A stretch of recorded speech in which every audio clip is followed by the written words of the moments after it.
17th century, there was very strong effort to establish towns. Chestertown shows up in various versions of the 1600 enacted laws that it will be created. Wasn't.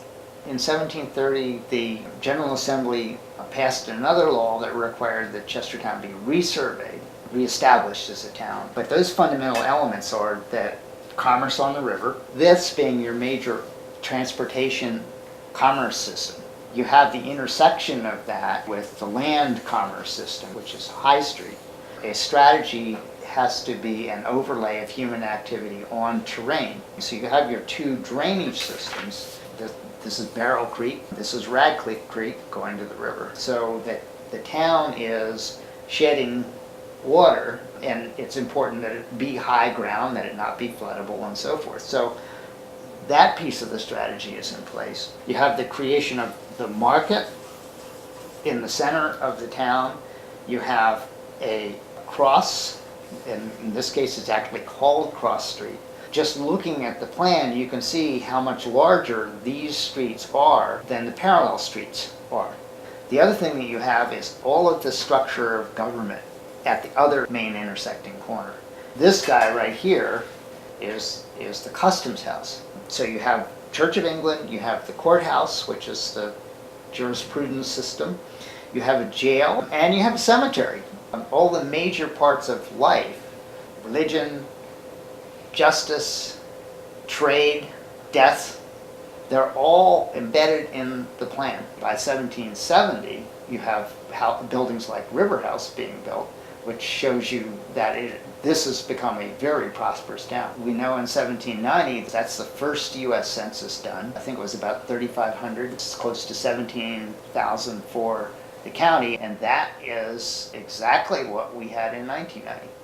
I think you've got an 18th century plan, then you have the 19th century neighborhoods that were added that are quite different. They really aren't an extension of the 18th century plan at all, just a connection to it via a road that goes uphill and the college location and so forth. But it's really a road that's going to the places where you can cross the Eastern Shore rivers, which is Georgetown and then Bohemia River and on up to Elkton. So it's connecting county seats. That's what it really is.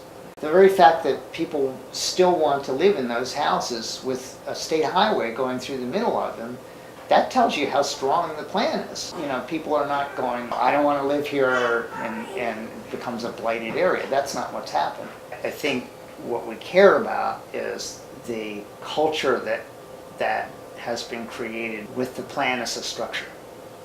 By thinking about what exactly you see if you're going up Washington Avenue. You look to the right, you look to the left, and you see houses on basically lots, with lots of gardens around them. The 18th century has neighbors, and Queen Street's a good example of that. The houses are shoulder to shoulder.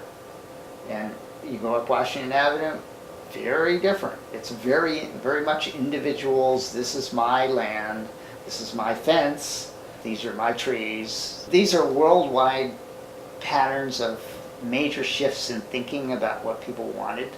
Somehow, for reasons that are really hard to fathom, in the 20th century, we shifted paradigms in terms of our assessment of what we were doing in building buildings.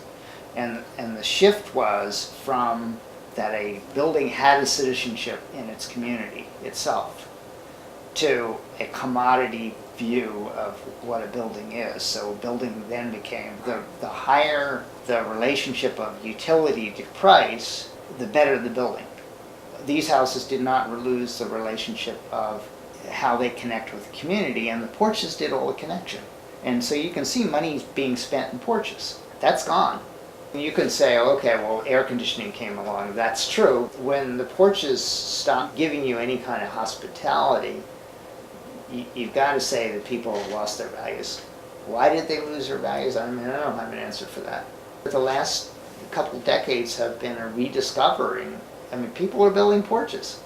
They're rediscovering of those values, and that those values really, really do matter to what home life is about. Every building we build is a precedent for what's going to follow. If you build a building that is poorly thought out and is cheaply made, you create a precedent for lots of the same to follow.